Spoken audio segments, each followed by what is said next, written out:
बेकायदेशीर जर काम असेल त्याचं ॲक्शन घेतली तर त्याच्यात काही चुकीचं नाही आणि त्यासाठी मुख्यमंत्री काय म्हणत असतील तर माझी काही त्याला हरकत नाही. पण ते जे फाराफारी करतात ते बेकायदेशीर म्हणून करतात.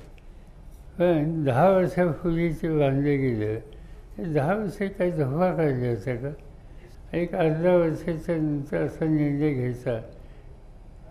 निर्णय योग्य आहे बेकायदेशीर म्हणून, पण हे उशिरा सुचलेलं शहाणपण आहे. लोकांची मानसिकता स्वस्थ झालेली आहे आणि लोक या मोदींच्या कारभारावर खुश नाही. म्हणजे मोदी पुन्हा पुन्हा सांगत होते की माझी गॅरंटी, ती गॅरंटी काही चालली दिसत नाही. मोदींनी आजच्या सभा महाराष्ट्रात घेतल्या आणि त्याच्या 14 ठिकाणी त्यांचा पराभव आहे.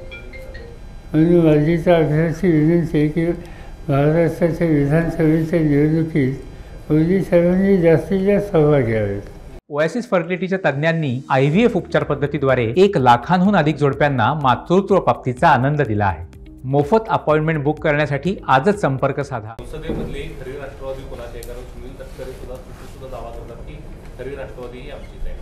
ते कळलं, लोकांनी सांगितलं एक माणूस एके ठिकाणी आणि आम्ही 10 पैकी 8 निवडून येतात आणि एक सुद्धा गेली ती फिफाने आणि तुतारी ह्याच्यातलं केली, नाही तर 10 पैकी 9 आले असते.